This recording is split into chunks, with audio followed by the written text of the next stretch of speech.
Profanity Nation. Yeah, it's the new era of man for some old school fans with a new school brand. We got money on the mic with the plan in hand. And Stat Pat to his left, they go hand in hand. And to the right, we got Simpster, he putting it down. It's the Profanity Nation, we running the town. Yeah, It's the Profanity Nation. Profanity Nation. Welcome to the show. Welcome to the Profanity Nation podcast, where we are the voice of the professional fan. We're here every Sunday night, 8:30 p.m. on the Infinity Studios streaming channel. You know where to find us. Hit that subscribe button right now so you don't miss any of the great shows on the Infinity Studios streaming channel.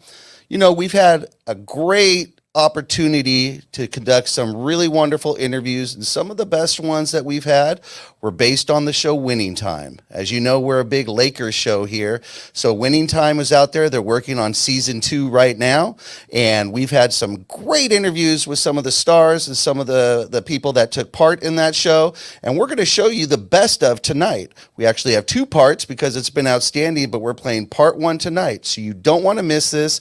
We're going to go ahead and play it now. Thank you for joining us. Thank you for being with us. Today, as we all know, unless you're living under a rock, if you're a Laker fan, there's a show out there, and it is called Winning Time. And this is about the Lakers dynasty, Showtime. When they were winning. When they were winning. So we're talking Jerry Buss, Jerry West, the drafting of Magic Johnson, Kareem Abdul-Jabbar, you name it. Yeah. It's all there. And when Jerry Buss was running the team. And if you better ask somebody, because we were on this a while ago, because we had the whole series is based on a book that was written by a former guest here on our show, Jeff Pearlman, and we will be getting him back on the show soon, and we'll let you know when that's going to happen. But Jeff Pearlman wrote the book, and then that's what spawned this series. Now, the series is good. We've watched it. We actually watched episode 2 today. It is getting a little heat. I happen to be, because of the business we're in, I happen to be on Facebook, and I happen to be on several broadcasting Facebook groups and so forth. And I'm not going to quote names right now, but we're working on some guests. And these were big news reporters, especially sports broadcasts. You're talking ABC, NBC, CBS, back in the day when all this was happening. And they all seem to be standing up and saying the same thing.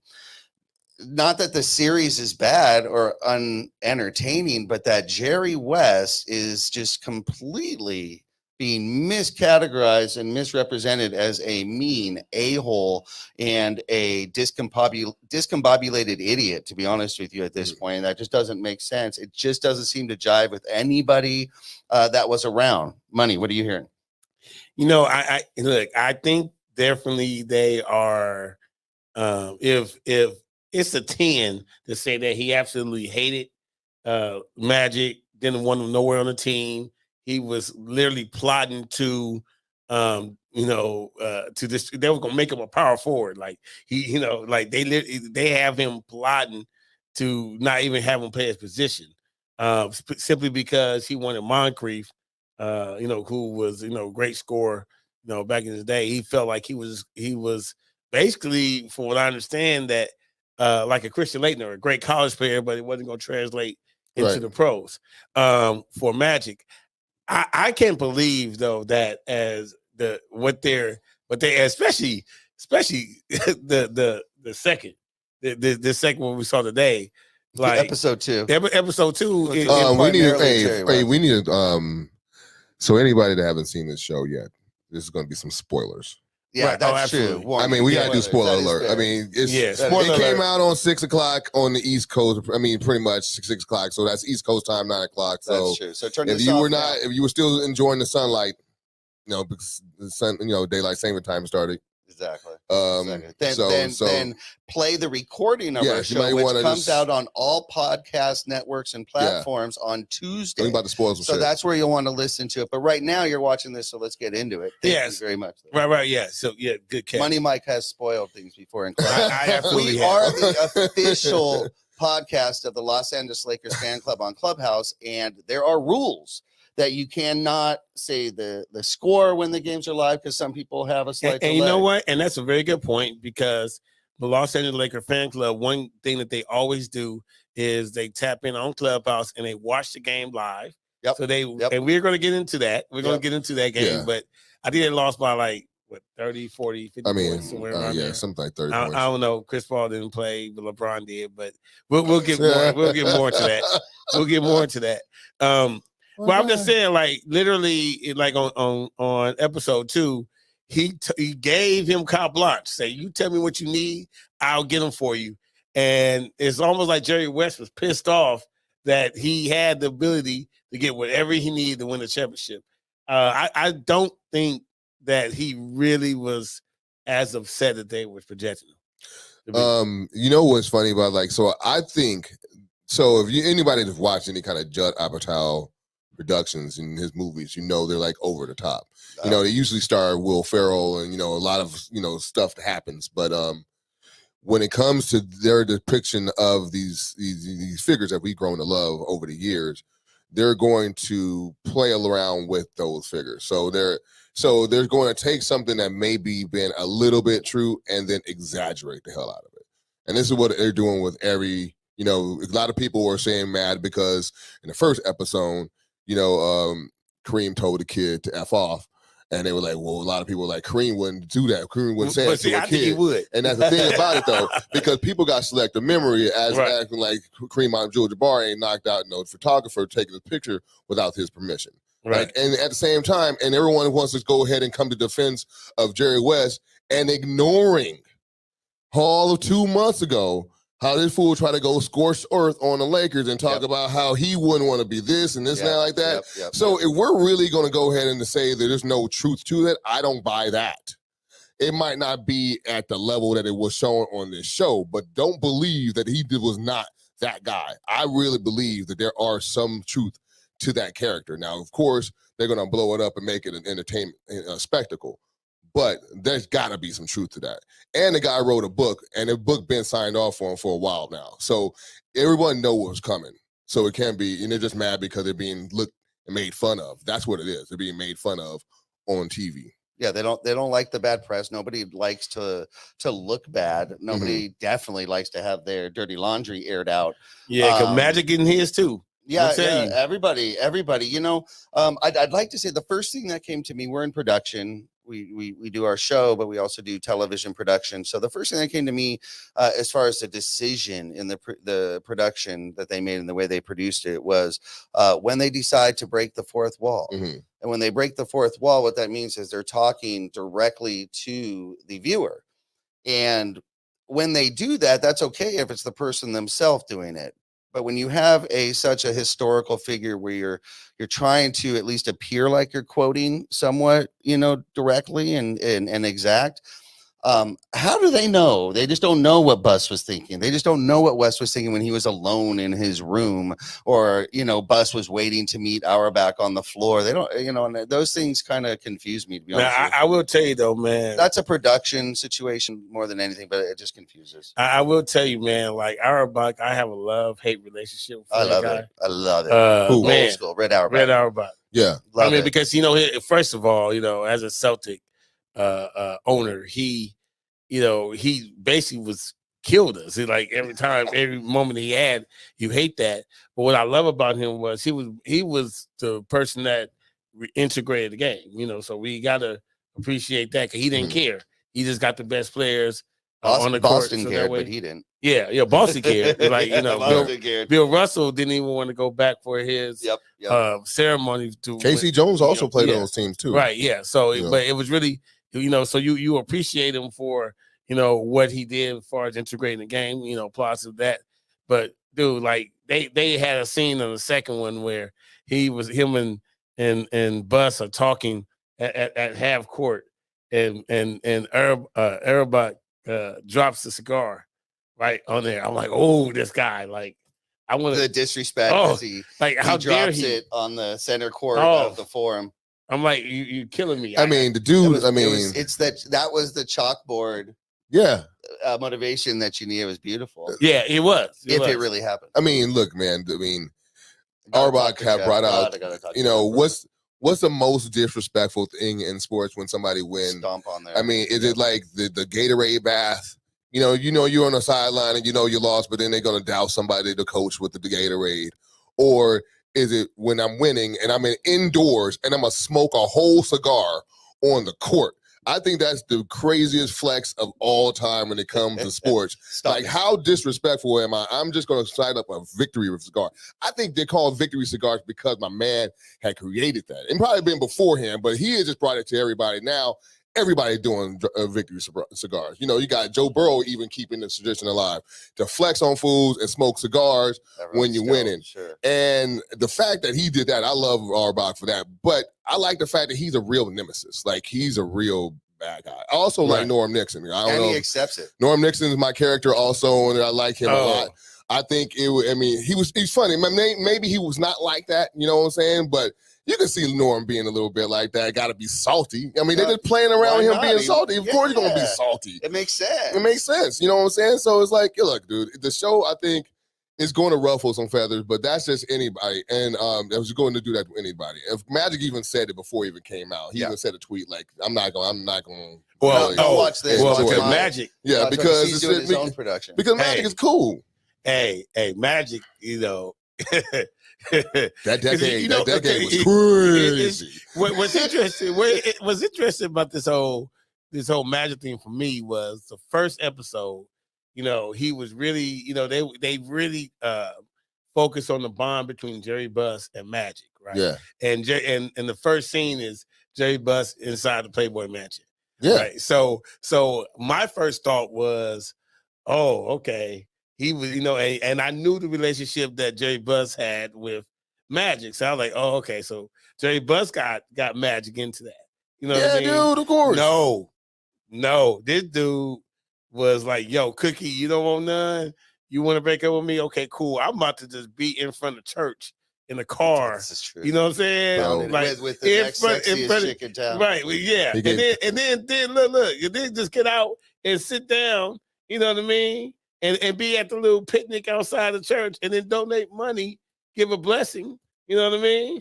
Just to spite the boyfriend of Cookies at the time. Right. And put it in his pocket. Oh, it don't fit in the box. Yeah, man. And put it in your pocket. Here we go. Yeah. Spoiler. I'm like, but yeah, spoiler alert. Yeah. So this, I'm like, wow. I'm like, Magic was wow. Hey, man, he gave her first tips. Like, He had the confidence. He said, come out here in Los Angeles. You know how I'm going to be around these women. He was. You know how it's going to be crazy. He ain't scared. Yeah. But you know I'm what? going to LA. It's about to get crazy. You know what? I had a thought that's kind of outside of the show when I was watching it. I was saying the dialogue with his mom, and I'm pretty sure that it's a regular dialogue that happens like all the time between student athlete and mom wanting you to graduate college, right? Mm. And my feeling, and I want to know what you guys think about it. My feeling is, hey, the only reason if I could make more money, by graduating college, then by all means graduate college. But if I don't need college to make money, then is it really that important to graduate college? Can I chime in? Okay. Can I chime in? There's one thing that will wait, and there's one thing that won't. Athleticism will not wait. College will.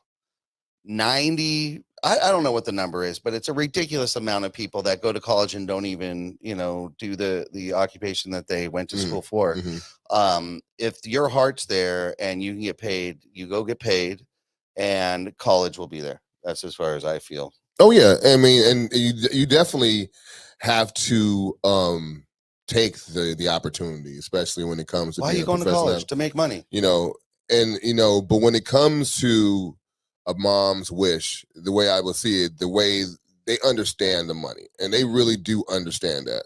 However, if they're in a family that's never had not one college graduate, and you are the person that's going to be the first one that was even close to being the one to be the first one to elevate their family in some prestige, then that's what the family wants to be. They want to elevate themselves and have a college graduate. And of course, You know, I'd rather be the first Of millionaire. course, of course you do, of course you do. But we're talking about the reasons why. I You mean, could the actually parents. buy your mom a house. With Well, the that mom million knows as that's going to opposed happen. a- The mom knows that's going to happen. degree. But we're actually talking about like what her wish and what would be her rationale behind that. Of course, she knows he's going to make money because that's why he's playing basketball. But she's also still wants him to get the education. Look, I get it. I mean, I know Shaq went back. You know, I took think his it's classes great, and I stuff think like it's that, but- necessary. I agree. It's Yeah. necessary, but I mean, look, hey, Megan Thee not Stallion if you can still make got the money. got.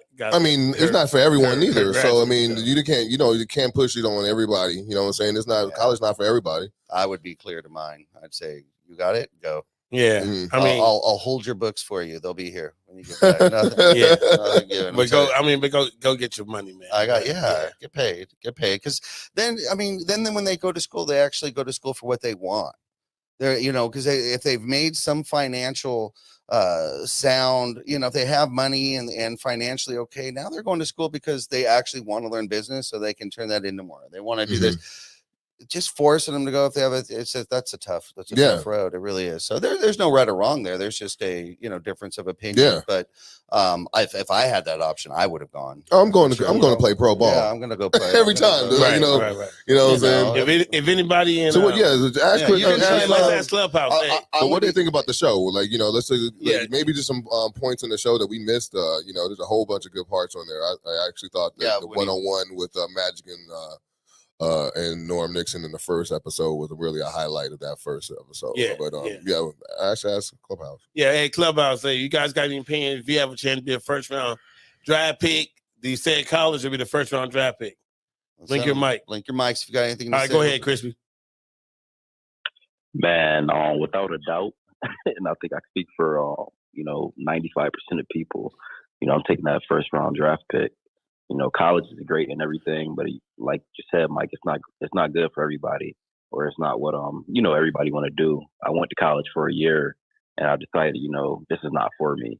A lot of the youth that I be around, I try to push like trade school on them. I feel like trades is more beneficial to your adult life and stuff like that, especially when it comes to like getting like jobs that's going to pay well. That's just my personal opinion.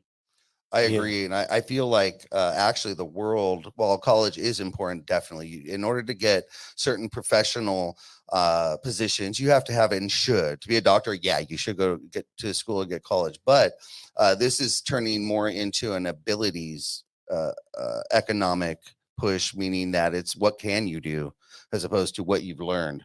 What are your practical abilities? Can I get you into my office or remotely these days and plug and play and get you up and running?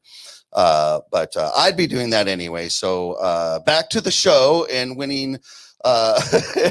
Winning time. Winning time. That's But, one thing for sure. what we're won back talking then. about, to summarize, is that Magic Johnson's mother in the show clearly would have preferred Irvin Johnson at the time that he had continued in school as opposed to leaving for the Lakers despite the great payday.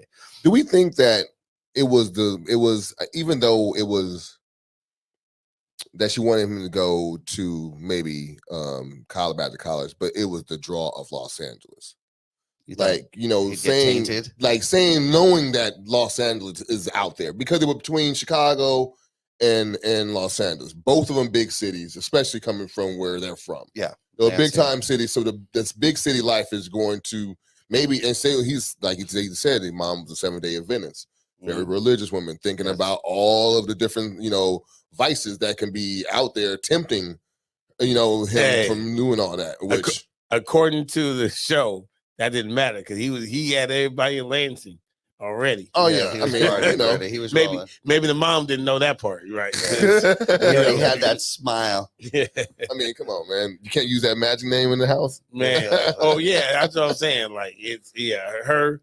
I mean, listen, God bless her. I understand, man. And moms are always amazing, but I just Get your money, man. get your money, man.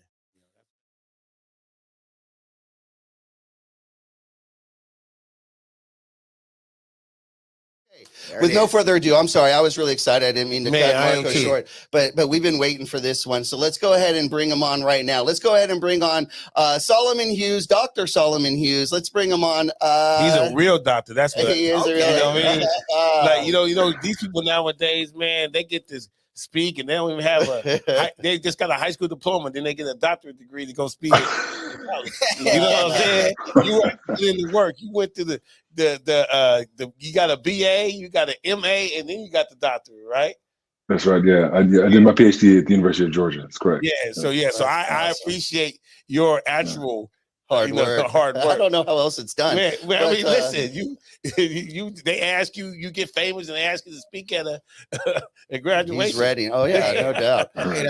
So again, no further ado, but let's go ahead and introduce properly. Solomon portrayed Kareem Abdul-Jabbar in HBO's smash hit Winning Time, which, whether you're a Laker fan or not, it's transcended Laker fans and basketball fans, which we'll get to. It's just amazing. But honestly, it's nothing short of epic. Your epic portrayal of Kareem is just amazing. We'd love to get into how that all got started, but I'd just like to give some roses first. We're old enough to remember the end of the Kareem Abdul-Jabbar, playing days before he retired, and then after that. You introduced Kareem now to a whole new generation to respect and admire, and you did such a wonderful job. Tell us, I know there was a lot that went into this and you had some time, but tell us how this all came about for you, please. Sure. Yeah. Well, first of all, thank you so much for that introduction. I'm excited to have a conversation with you guys, and obviously love hearing any positive feedback to what we worked on this last year. But yeah, so, I tell people that growing up in Southern California, I think I was like a lot of people and definitely wondered about what it would be like to be in the entertainment space, to be an actor or an artist. And I went as far as, after graduating from college, going down to LA and meeting with a talent agent and really kind of exploring to see if there were any opportunities. And nothing really came my way, but it's a space, just because of the impact that like film and TV and theater have had on me personally. I've always wondered about it, right? And I've watched a ton of movies, huge fan. And so the way it worked out was they were doing a search for Kareem, essentially a global wide search for someone to play Kareem. They reached out to a former college teammate of mine, Francisco Elson, who played with the Nuggets and played with the Spurs, actually won an NBA championship with the Spurs. And we were actually roommates at UC Berkeley. Francisco, who lives in the Netherlands, wasn't interested, but suggested me. And essentially that casting agent reached out to me. I did the first audition. They liked it, and then flew me down for a second audition down in LA in front of the executive producers and the casting directors. And I found out a week later, that I got the job, and really it was just off to the races then. And then, as you know, we shot the pilot, and then COVID happened, so everything essentially was put on hold for a year. So yeah. Do you think that? I'm sure you were prepared, right? So going into that, but did that extra year give you even more time? I mean, I'm sure you worked on it, but do you feel that actually helped in your performance? Oh yeah, I definitely am a firm believer that time helps everything, right? So I feel like I really, I grew up in SoCal, so I was already a fan of Kareem's. His book Giant Steps was one of the first big books that I read as a kid, and so I was very familiar with him. But I think I feel like we're in this information age. You can go down so many wormholes, right, or rabbit holes, in terms of like learning about not only Kareem, but just the ecosystem that he grew up in, right? Harlem, learning about his parents' background, etc. Just the history of basketball, the history of sports activism, etc. And so I feel like I definitely feel like I benefited from that additional time to really kind of connect with just all of the facets of who he is as a person, right? Because obviously we know he's so much more than just a basketball player, right? He's an author, he's an activist, etc. And so it was like I got ample time to do even more research. Well, look, I know you played some college ball over at Berkeley, if I'm correct, right? That's correct. Yeah. Yeah. So let me ask you, how many hood shots did you do when you played ball? Well, so in addition to having more time to kind of just research the character, I was shooting hook shots every single day. And so when I played in college, and I played a few years after college, I shot a jump hook, which is you jump off 2 feet essentially. Right. It does not look as elegant as a sky hook at all. Really kind of transitioning to going off 1 foot, really working on trying to really kind of capture the essence of what he does. So I mean, essentially I tell people there were really no days off, except for when my knees started hurting because I'm 43, so I'm much older than a lot of the guys that are in the cast, and so I really had to pay attention to my body as I was preparing. So. Yeah. So for the record, you had 0 hood shots. You played with 4 years, all 4 years of college. You did 0 hood shots. Yeah, You that was did a 4 right. year playing Kareem. You did a 4 year of just hood shots, right? Right, No exactly, jump shots. exactly. Right, That's exactly. amazing. Because the thing about it for me is like I've actually have met Kareem a couple times, Yeah. and he's a really, how do you say it? Magic is way more friendlier. Let's Sure, you know what I mean? Like I can Yeah. sit around and Well, again, if you watched Winning Time and you saw Solomon's performance, and you know exactly right. And let me compliment you again, because you really pulled out that, like, yeah, that's the Kareem I met. When I'm Yeah. watching him, I've interacted, and I had one interaction where he ignored me like 100%, and then another interaction where he was in a better mood. You know what I mean? Yeah, So right, I've had right. two sides, and Sure, literally, sure. I'm telling you, man, the work that you did on there, you hit him to the T. So that was amazing. Man, thank you. Appreciate that. Hey, Solomon, myself, Fredo Cervantes here. I just wanted to kind of, Yeah. first of all, let you know you did an amazing, incredible job in the whole HBO Thank series you. here on Winning Time. I'm pretty sure that's how everyone felt. But knowing yourself and knowing how you kind of came into this role, like you said, a friend kind of told you about the role, kind of, the agency Yeah. got a hold of you. Did you really want to step into that situation and, portraying someone like Kareem Abdul-Jabbar? Did you have that pressure on, or were you just like, no, I'm going to take this? Oh no, I mean, I feel like it was one of the. So when I saw that it was an Adam McKay project, I'm an enormous Adam McKay fan, and I tell people, if someone had offered me a job to serve coffee on a set of an Adam McKay project, I'm like, sign me up. Yes. Yeah, sign me right up. now. So I mean, there was no doubt about it. But it was one of those things where I was very excited, but also for sure pressure. I mean, you're talking about someone who's still living, right? I mean, still is very vocal, right? Has a voice, has a platform, and so.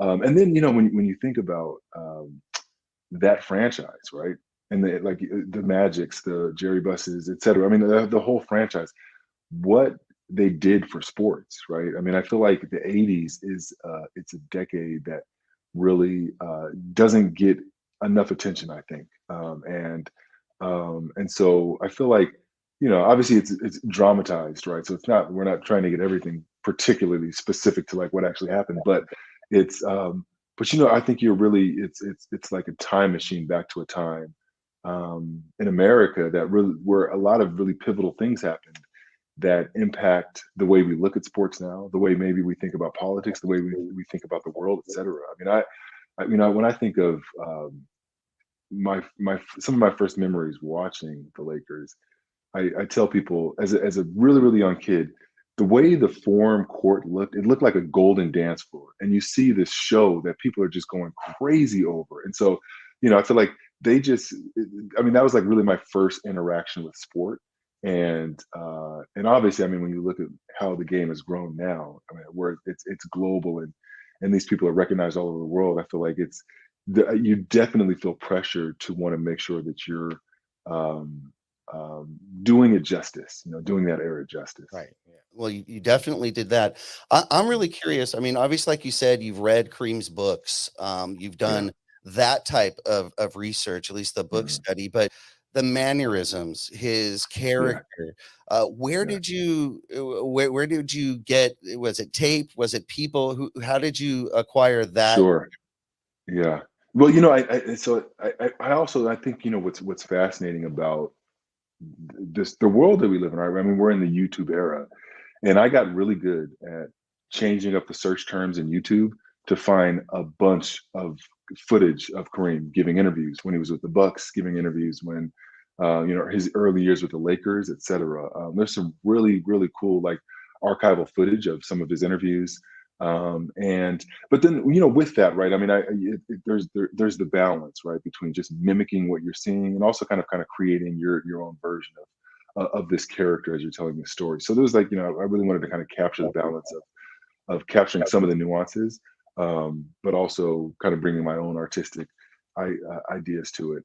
But you know, ultimately, what I really enjoyed doing was I feel like when he walks onto the court, right? When you look at the footage of the games like in the 80s, the way he walks on the court, he's so cool and he's so like sure of himself. I feel like So that in was a lot of control. fun. Yeah. Yeah. Yeah, It's so exactly. in Exactly. control of Yeah. everything and everyone Yeah. around him. Absolutely. Right. Right. Yeah. Yeah. So you're a couple years behind me. So Mhm. I'm assuming that you enjoyed the Showtime era as with a 7 or 8-year-old kid. For You know, sure. Yeah. Yeah. I mean, and, I think and go ahead. go ahead. No, I Go was ahead. gonna say, yeah, yeah. I mean, I feel like I think like it was. I think I really remember the first series with the Celtics. That was when I really it kind of clicked that Yeah. like the Lakers kind of became my organization, my team. Right.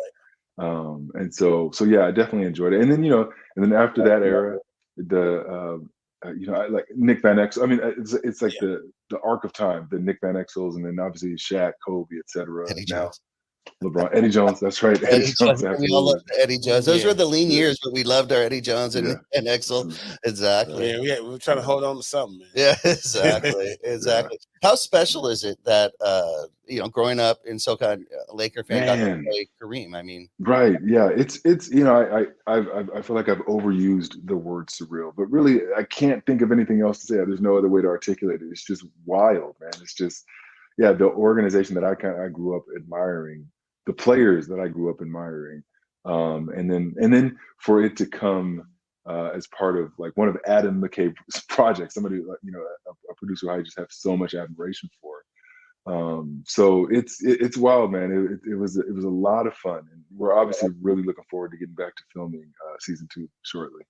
Yeah, you know what I think though is like I think of it of it being like such a blessing too because this is like what one of your first major roles, right? Right. It is. So Yeah. you First. amazing. yeah, so the fact that you literally got in and here's the thing, and Simpson's girlfriend wasn't not really a basketball fan, right? Yeah. But she loved watching what was on screen, Yeah. And Yeah. so it's one thing that we watch, we're obviously a sports podcast, so Yeah. we look at it with a different lens because I need to see if Magic is acting like Magic, is Kareem acting like Kareem. But when I have my wife at home and when he has his girlfriend and they're watching it and they're enjoying the show for what it is, and they don't have that background, That's special. that's something that's really is special Yeah. because people Yeah. are enjoying the series, Yeah. just by watching and seeing how it's filmed on there. You don't necessarily have to be a fan. You don't necessarily have to remember that era. So that's you. I mean, again, you did a great job. Rodney Barnes, the writer, who did an amazing Absolutely. job. Yeah. And of course, we had Jeff Pearlman on last year, actually, Oh, wow. while he's still filming. So we had him on Okay. about his book when we found Yeah. out that they were going to make the series. So, Mhm. we've been kind of watching this for a little while, but That's cool. the writing and, even longtime Laker fans learned things. There's stuff. Right, man. Right, for sure. Yeah, Max Bornstein and Rodney Barnes. I mean, two lead writers. Just and the research that they did. Right, that's the thing that I really love and admire about them is just how much they read, how much they consumed to really get the story right. And obviously, Jim Heck, the creator, as well. Like they talk about deep dives. And so, we were on Spencer Haywood's podcast probably a month ago, and he was talking about how some players now will come up to him because they realize he was key to opening up the opportunity for high schoolers to go to the NBA, for people to go to the NBA early without having to go to college for 4 years. And so, I think, so it's actually true. Spencer Haywood is a very dear family friend. He's my cousin's godfather, and so Oh, wow. growing up, Cool. I knew who he was. I knew he was an amazing basketball player, etc. But like some of like the intricacies and nuances of his story I didn't really know. And so in doing the research for the project, like reading his memoir, like holy moly, like I feel like every single American needs to read his memoir. It's just such a wild and incredibly powerful story when you just think of his life and just from where he started to where he is now, and just his heart of service. I mean, the fact that he was serving as like the head of the NBA Retired Players Association and his care for other players, etc. Like I think of, everything that he went through his rookie year, just the scrutiny he was under, from the league, etc. I feel like of all the stories that really have blown my mind, that one in particular really, really blew my mind. But yeah, I totally agree with you. And I feel like, and it's great because I feel like now there's a lot of people who are like, oh, I just finished the series. I wasn't watching it necessarily every Sunday, but I just finished it. And man, there's so much I didn't know. And I feel like that's definitely an accomplishment. Yeah, I think it's definitely a must watch. But you brought up Spencer, and I think that's a great example. Okay, so the series has definitely been polarizing. We do know that certain people who have been characterized aren't exactly happy with the way they were characterized. I have not heard anything from Kareem, so that's good.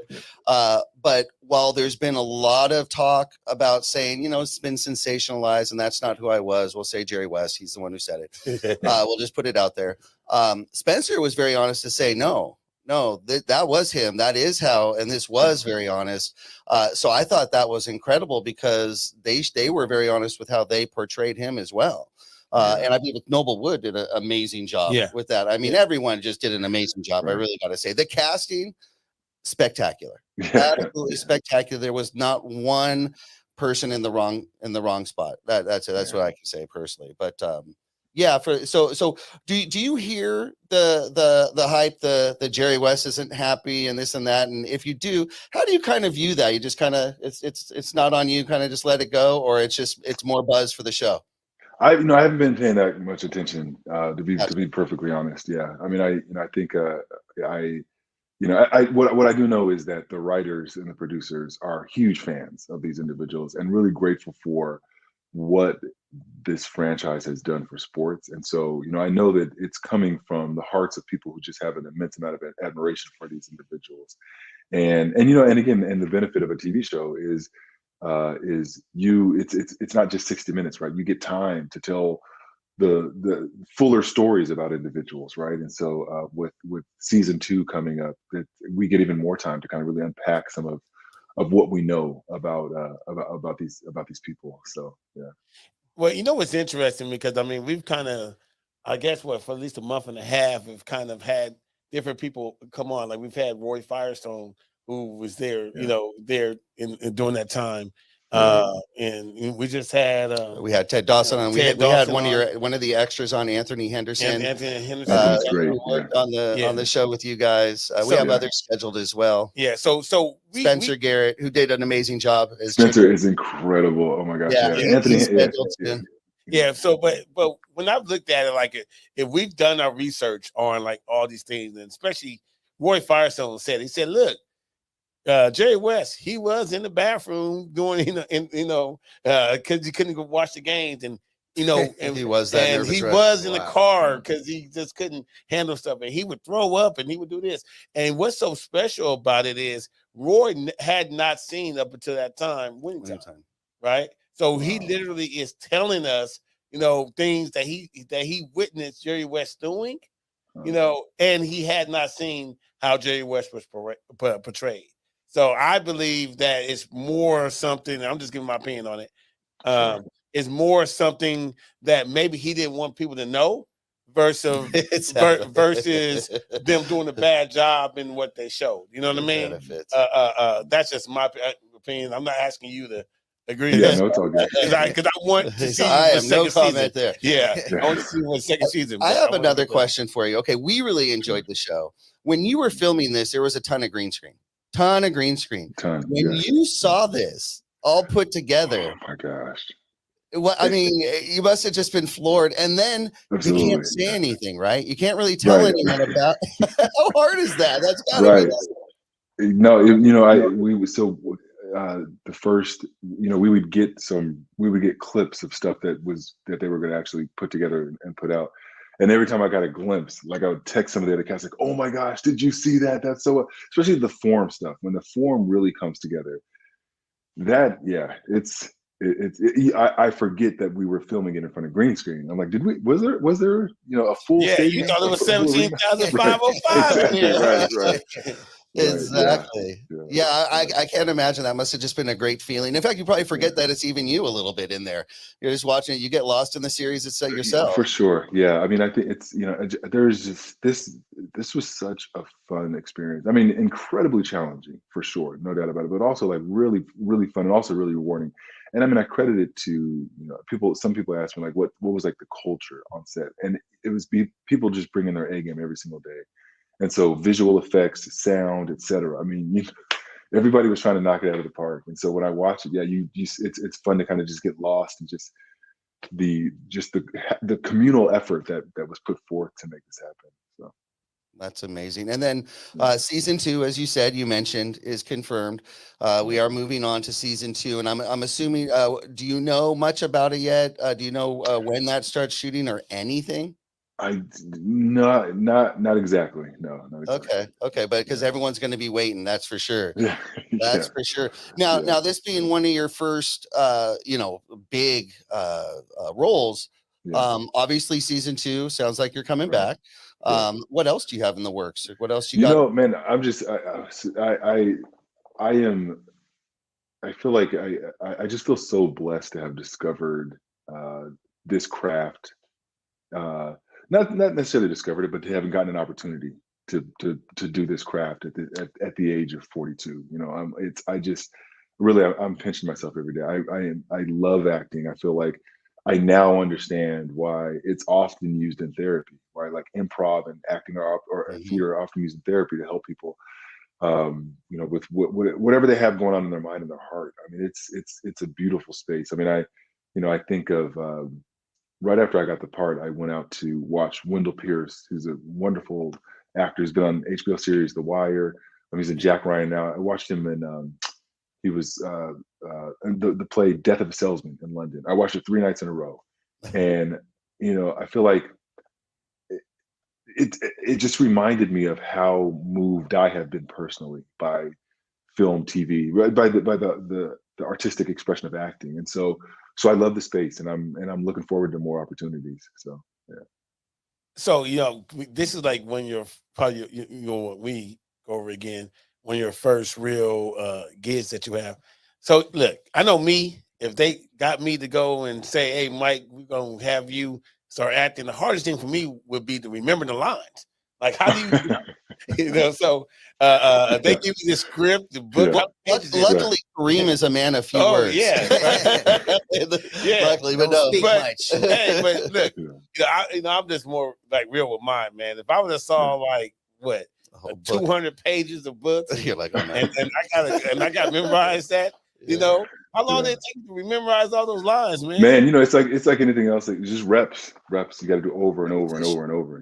Yeah, just like really. I mean, I feel like and some of the tactics, like so Wood Harris, who played Spencer Haywood, I feel like not only does he do an incredible job on the show, but I also feel like he was really generous. He was one of a number of the older actors, more seasoned actors who were really kind of talked about their prep, and he talked about. There's the method where you just kind of do it rote, where you just say it without any emotion, and then you kind of add a musical element to it. And so I really experimented with a lot of different things. But I will say, I always wanted to know. Like I think I was most petrified of like one day not knowing my lines, and so that's something like I really and granted we get time too, right? I feel like we get a few days, so we have plenty of time to really prep.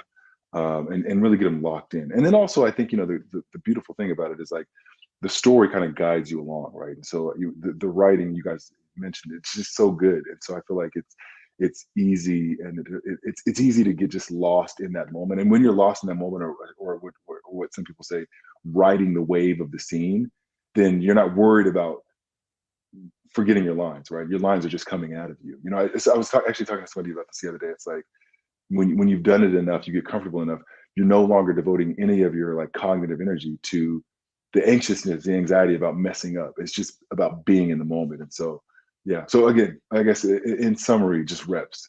You stop thinking. Yeah.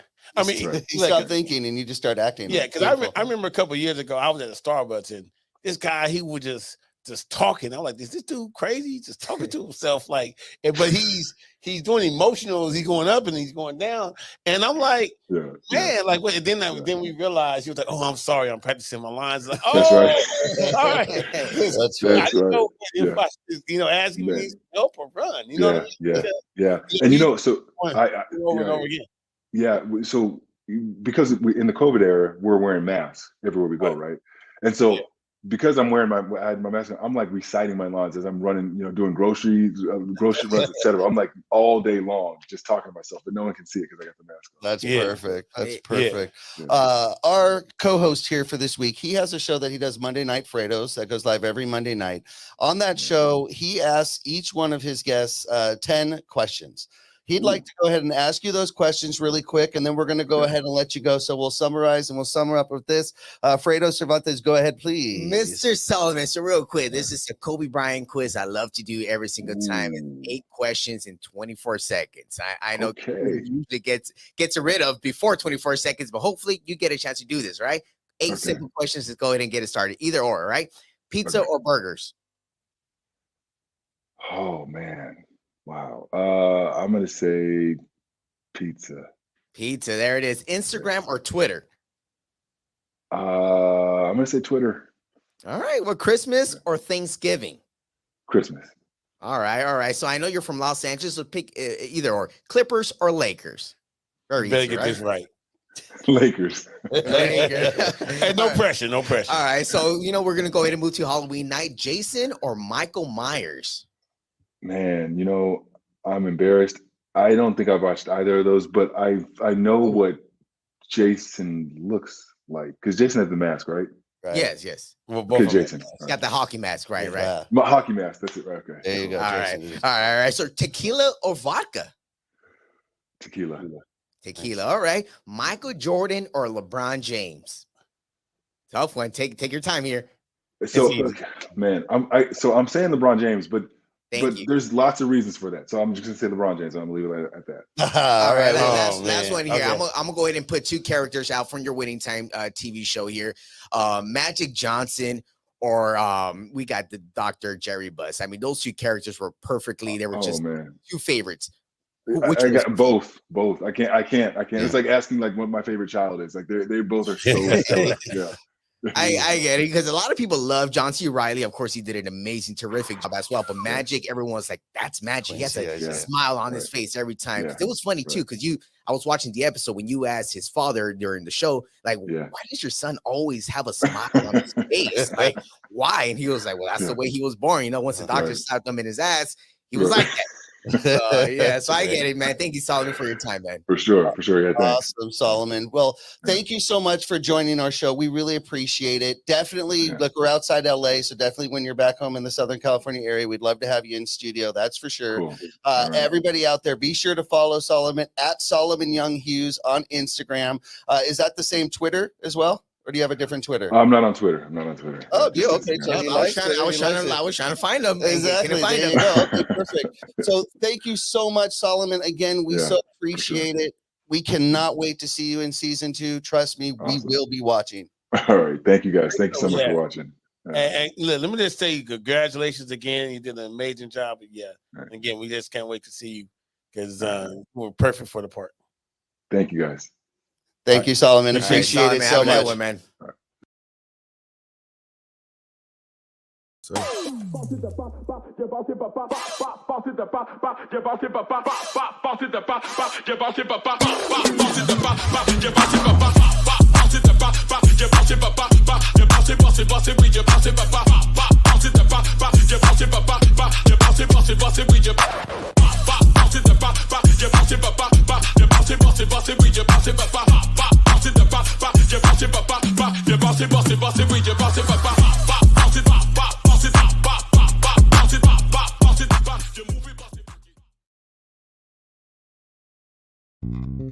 United One Protection Services. With over 30 years of experience, United One Protection Services has more expertise and knowledge than the other security companies combined.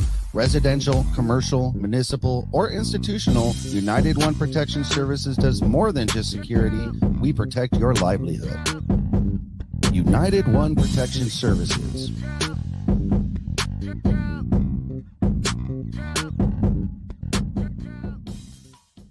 Hi, I'm Renee Starms of the Starms Agency. Do you know why 97% of startups fail? It's because they don't have the proper exposure. So for the first time ever, Infinity Studios and the Starms Agency have come together to provide you with the Little Guys Big Marketing Package.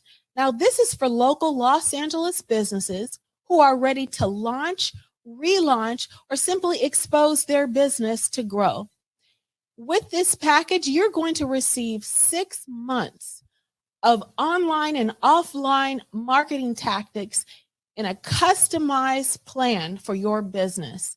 You're also going to get a professional TV quality commercial filmed in an 1,800 square foot studio with multiple screening options. So if you're ready to grow, go ahead and click that link.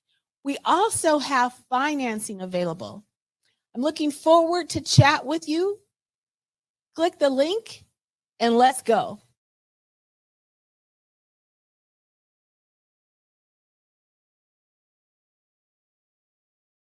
Let's go ahead and bring him on right now. Can we go ahead and get Ted? See here?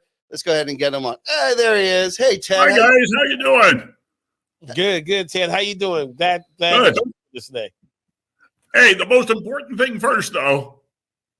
Okay? Yes. Let's go. Have you called your mother on Mother's Day? Yes, absolutely. Absolutely. Yeah. You know, I have to do that first, man. I'm going to tell you, man. Mother's Day is you have to make your rounds all the time. Absolutely. So I did that already. Absolutely. Thank you so much for reminding us. Of course, it is a special Mother's Day episode, so that is awesome. Ted, please, if you can give our viewers a brief rundown of your history in the broadcasting business and so kind of where you were as it relates to HBO's Winning Time, that would be great. Well, the interesting thing is I came to Los Angeles with Kareem. We came at the same time when the Lakers made the trade with Milwaukee for Kareem. Was the same year I got there. And the interesting thing was Chick Hearn had me on as a guest on the very first game. And he asked me, is having Kareem on the team going to make a difference? Will Lakers win the championship now with Kareem? And I said, no, because they still don't have any forwards. And Chick looked at me like, how dare you say that? Kareem can't win without forwards. It turned out he couldn't, even though he had good guards. He had no forwards. He had no rebounding help. And so the Lakers couldn't win that year.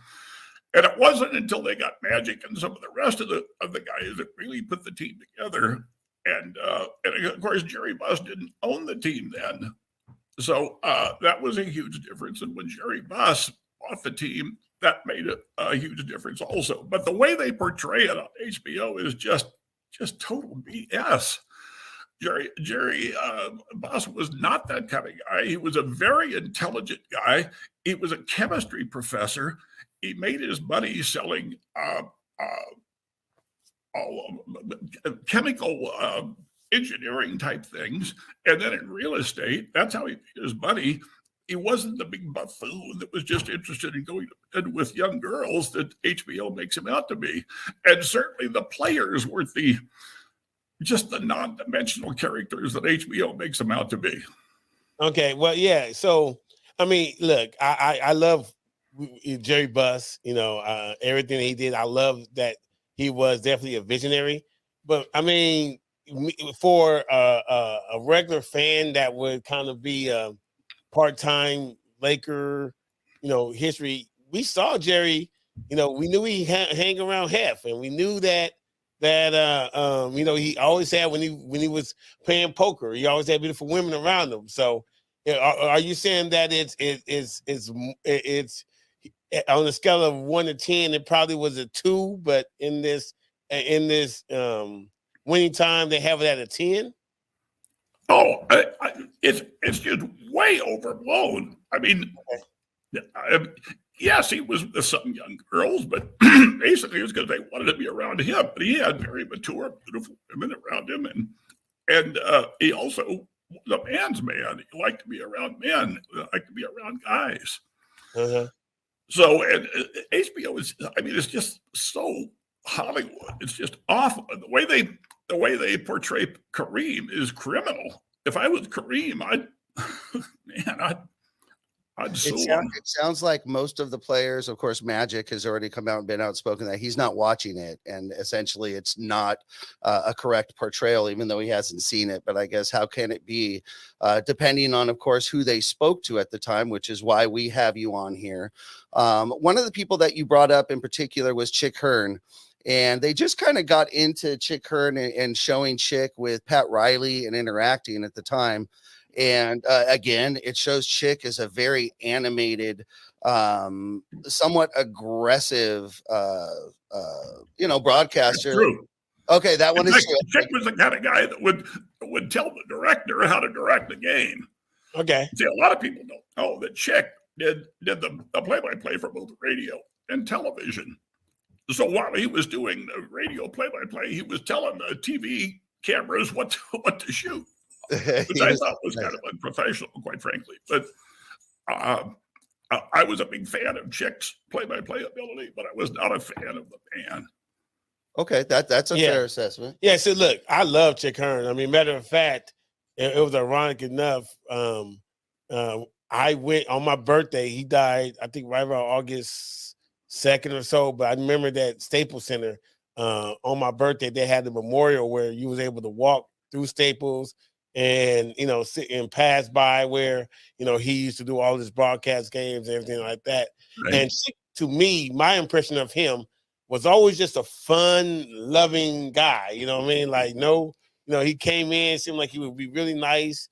You loved all of his sayings, the slam dunk, refrigerator, you looked into all that stuff. The majority I watched him was with, Stu and their interaction. So I just always knew him to be like a really, really fun guy. But I did know he did used to coach. He did used to be a GM. He did navigate himself in other roles, which I thought was interesting. Yes. And he became a play-by-play announcer.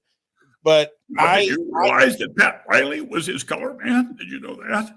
Yeah. I knew that. I you know what? I kind of, I was born in 75, so I really got in right around like maybe 80, right around the first, championship, 7, 8 years old, 82 was probably right around there. But I think they already, Pat Riley was a coach by then, and when I really, really got into, being a Laker fan. But yeah, he just seemed to me like really fun loving. But I can imagine when you have a role as, play-by-play versus being a coach or a GM, your demeanor has to be. You're more of an authority figure in like coaching or GM, and so I could, maybe his personality changed from one position to another. What do you think? You didn't cross Chick Hearn. Okay, that was if you crossed Chick Hearn, you were off the list. You're off you don't mess around. Wow. You don't mess around. Now, one of the things also, we're still on HBO's Winning Time here with our guest, Ted Dawson. And, one of the things that stood out to me and actually gave me the thought of having you on the show right away was you actually made a post in regards to the way the show was portraying Jerry West as well. You had several interactions with Jerry West. Go ahead and tell us some of your history with Jerry West, where that goes back to, and then how that relates to your disagreement with Winning Time's portrayal.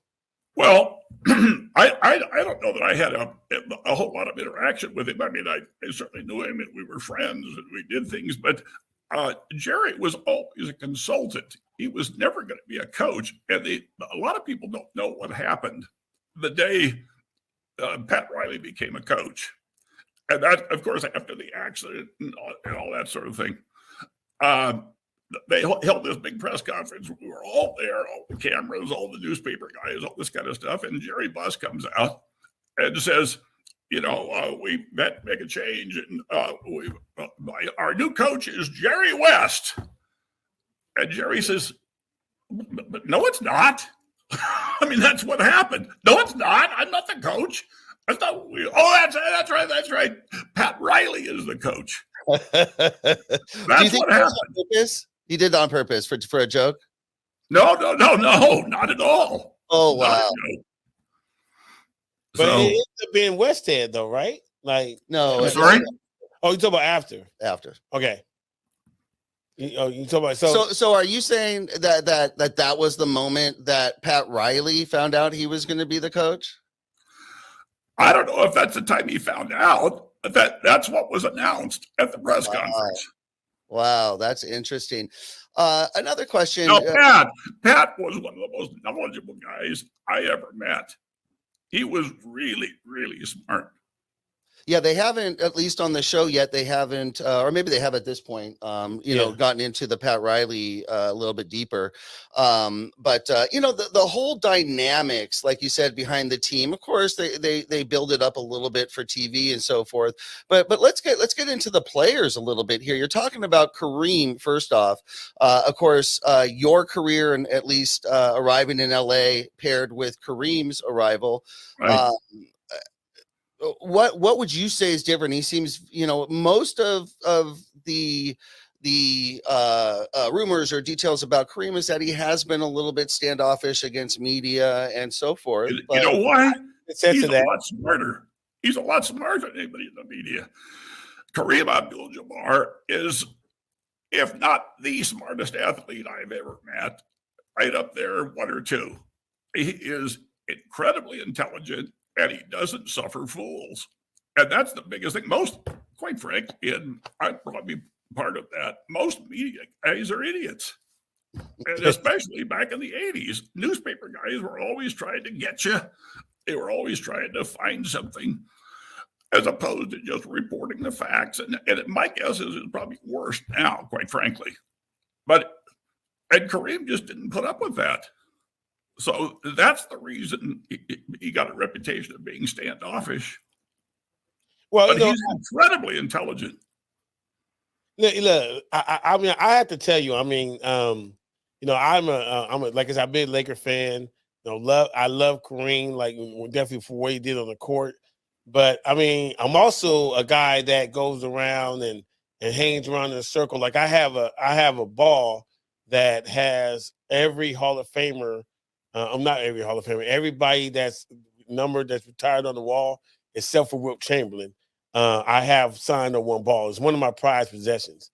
But I could tell you the anxiety I had when I was trying to figure out how was I going to get Kareem's autograph, because his reputation, his public reputation is, even when I got Jamal Wilkes to sign my ball, I said, yeah, man, I got to get Kareem. And Jamal Wilkes told me, good luck, and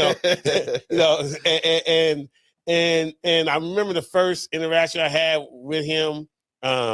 It was at a book signing, and he took a picture with my daughter, and I was trying to get him to sign my ball. And when I tell you, he ignored the fact the ball was sitting on the table right next to him. And I was like, wow, like he didn't even pay attention to it. And then when I finally got my autograph from him, it was a signing that he did, and I was happy that he was. But I could tell you about this day, and it was really interesting to me. Everybody that was lining up, and everybody wanted Kareem's autograph, but we all were like, man, he's kind of like an a-hole. Like that was the whole crowd while we was in line. But I could tell you the interesting thing about it was that day I got his autograph, I had that picture that he had took, and I said, hey man, remember when you took a picture of my daughter? He said, yeah, why you didn't let me take me with her? And I was like, and we all laughed and we went away. And everybody after they met him that day and he signed the memorabilia, everybody was like, oh man, Kareem was really cool today. Oh, yeah. So he's a cool guy. Yeah, but and if you talk intelligently with him, he speaks like 4 languages. Okay. And he's a biblical scholar. He's a scholar on the Quran. He's just incredible. He's a blessing to social media as well. He really is. He's a blessing to social media because he'll put out very poignant posts here and Oh, there yeah? on subject matters that need a voice, and he's always seems to be there for that. So Yeah. he's a very powerful voice, and when he speaks, Hey, you mentioned Jamal Wilkes. You know what made him unique in the NBA? what's that? You don't know? Well, I mean, I want to hear you. I know we called him Silk. He was smooth, but I want to hear why you said it. That didn't make him unique. There were a lot of people who were smooth. Jamal Wilkes was the only virgin in the NBA. Oh, okay. True story.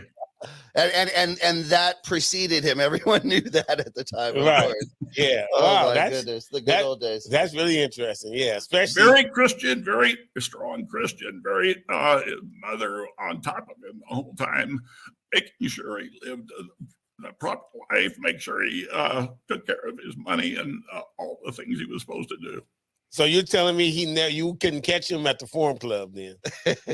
Well, no, he wouldn't be at the Forum Club. that's another thing. The Forum Club wasn't the Playboy Club that they make it out to be.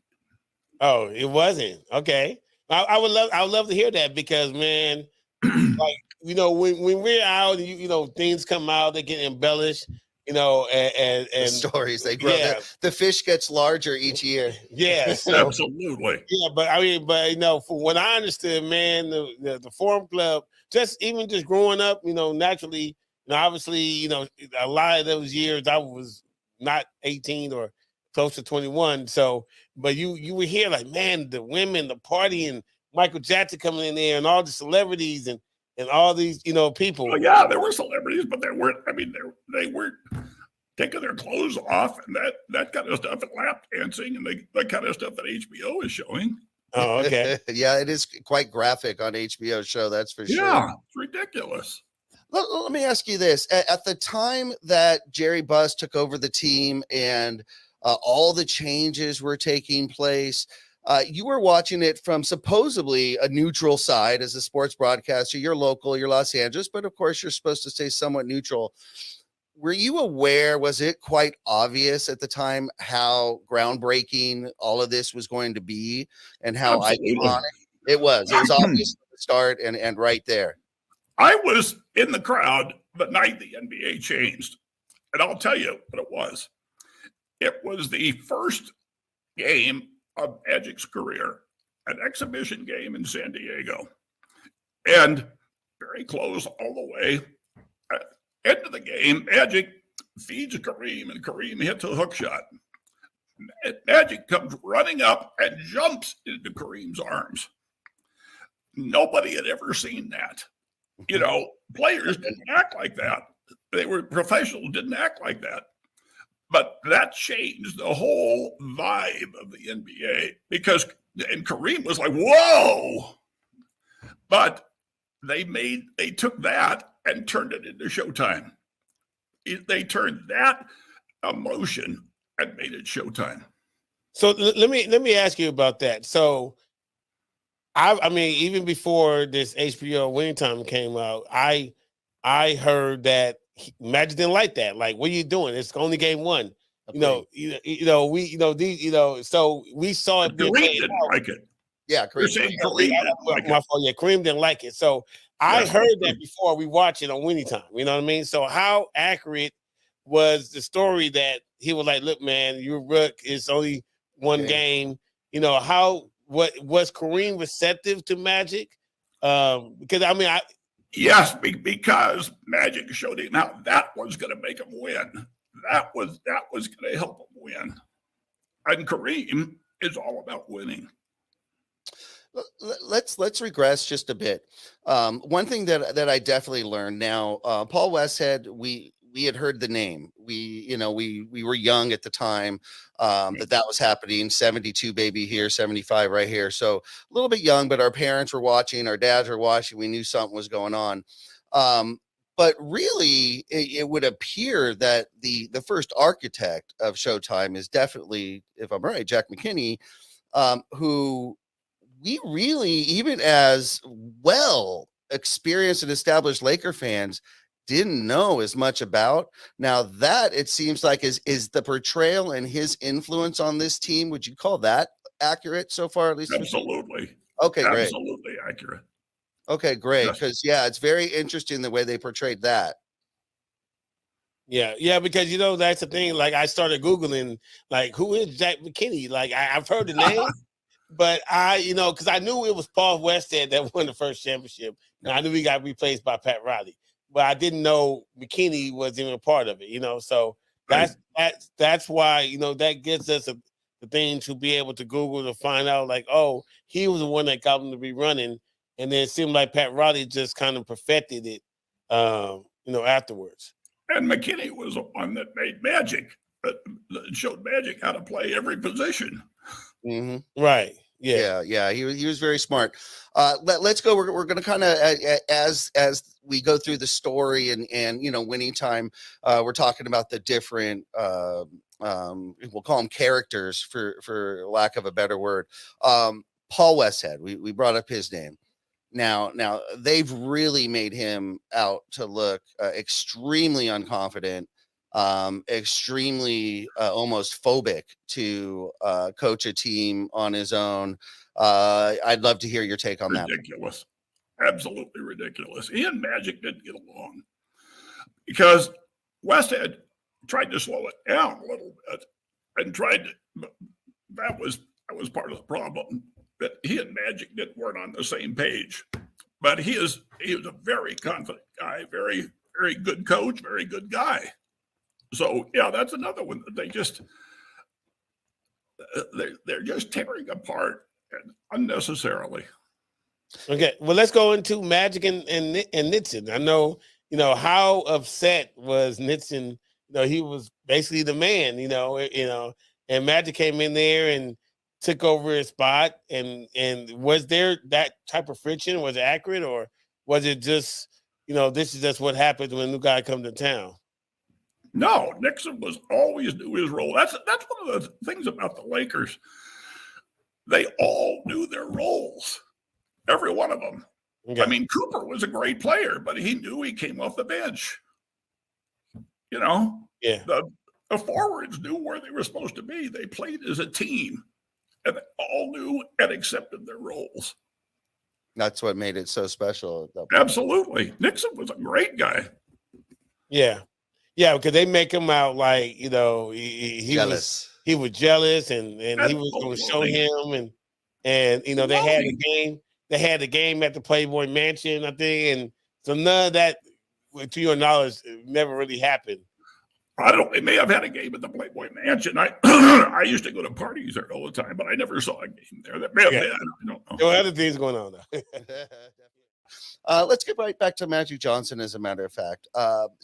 Meantime does show the relationship that Magic Johnson and Jerry Buss shared, and it did seem that it was quite close. It was very close.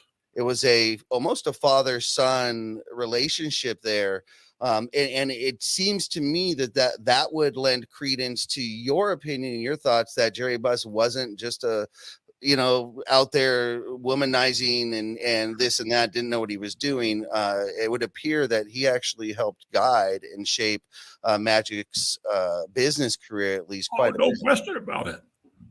I'll tell you another thing. Magic became the head of the team. Everybody knew that Magic was the guy. He was the guy that ran the team. But Magic was smart enough to always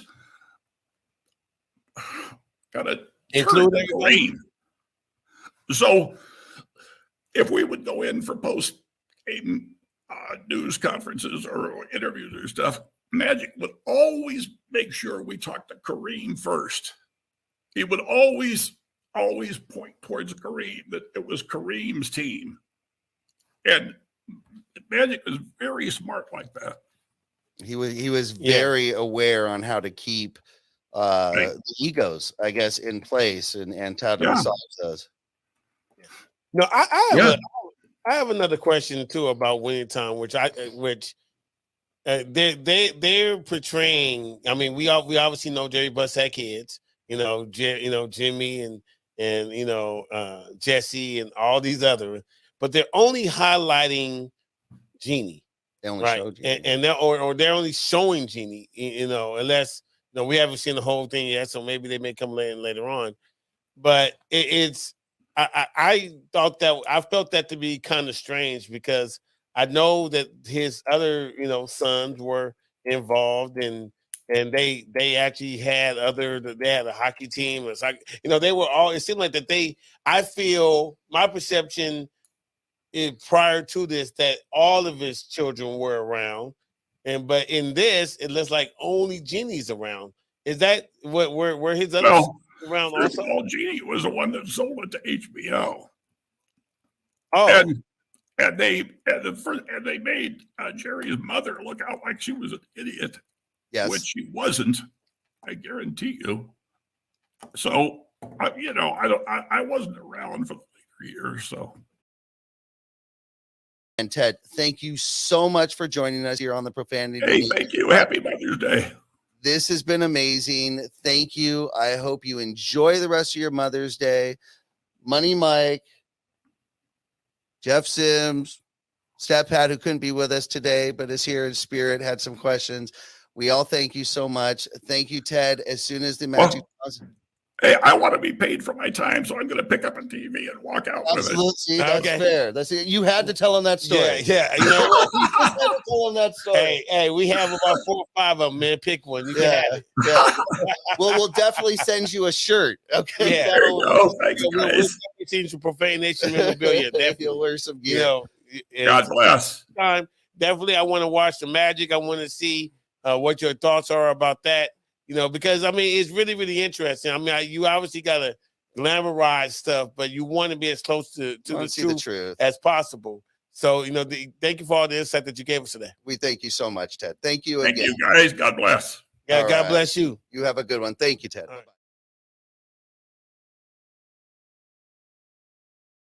Hey, you guys, that was great. Thank you for joining us watching part 1 of the best of the Winning Time interviews. That was Solomon Hughes, who played Kareem Abdul-Jabbar in the series, and he's back for season 2. You don't want to miss that when it comes out. And the great CBS broadcaster Ted Dawson, who was there, who lived it and can tell the truth as to what's going on and what was real.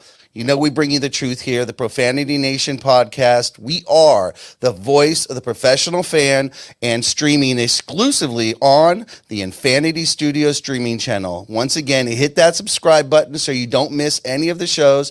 We'll be back next week, 8:30 p.m. on Sunday. Gotcha.